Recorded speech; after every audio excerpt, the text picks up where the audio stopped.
করার পরিকল্পনা নিয়েছেন, যদি একটু বলতেন। জি, আলহামদুলিল্লাহ। আপনারা জানেন যে আসন্ন ত্রয়োদশ জাতীয় সংসদ নির্বাচনে হবিগঞ্জ ৪ চুনারঘাট মাধবপুর থেকে বৃহত্তর শ্রেণীর জোট আমাকে মোমবাতি প্রতীকে মনোনয়ন দিয়েছেন। আলহামদুলিল্লাহ, যদি আল্লাহ পাক আমাকে মেহেরবানি করেন, আমি যদি আসন্ন নির্বাচনে যদি বিজয়ী হতে পারি, তাহলে অবশ্যই সর্বপ্রথম সামাজিকভাবে যে মানুষ ধর্মবর্ণ নির্বিশেষে যে তারা বৈষম্যের শিকার, অবশ্যই সেই বৈষম্য দূর করে একটি সম্প্রীতির চুনারঘাটে মাধবপুর গঠন করতে চাই। পাশাপাশি চা শ্রমিকদের বিশেষ করে তাদের শিক্ষা, স্বাস্থ্য এবং আমি শুধু দেশবাসীকে জানাতে চাই যে চা শ্রমিকের সন্তানরাও তারও এই দেশে ম্যাজিস্ট্রেট বিভিন্ন ধরনের শিক্ষা গ্রহণ করে তারা কিন্তু রাষ্ট্রের বিভিন্ন গুরুত্বপূর্ণ জায়গায় কিন্তু যাওয়ার সুযোগ আছে।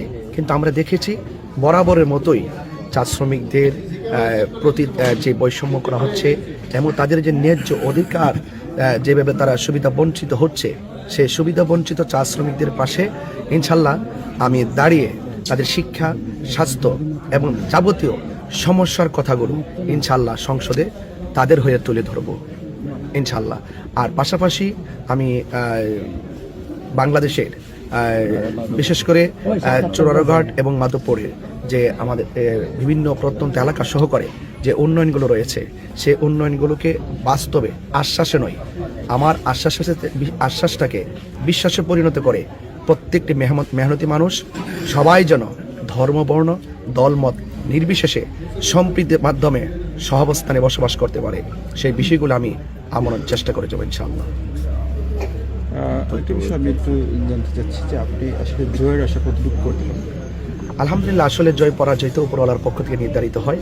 তো আলহামদুলিল্লাহ, আমার দৃঢ় বিশ্বাস, আপনারা জানেন যে চুনারঘাটের মাধবপুর আমার বিশেষ করে আজকে থেকে অনেক বছর ধরে আমি আমার আসা যাওয়া আছে, সেই জায়গা থেকে আসলে ভালোবাসার জায়গা থেকে কিন্তু আমি আজ এখানে নির্বাচন করতে এসেছি।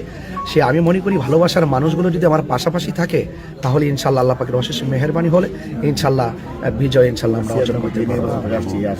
এবং আপনারা জানেন যে এই আসনের নির্বাচনের যে ধারাবাহিকতা 1996 সাল থেকে কিন্তু ধারাবাহিকভাবে মোমবাতি প্রতীকে এবং বৃহত্তর শ্রেণীর জোটের অন্যান্য প্রতীকে যারা আমরা নির্বাচন করতে এসেছি, আপনারা জানেন যে আমরা জোট হয়ে কিন্তু এখানে আমরা এসেছি মূলত।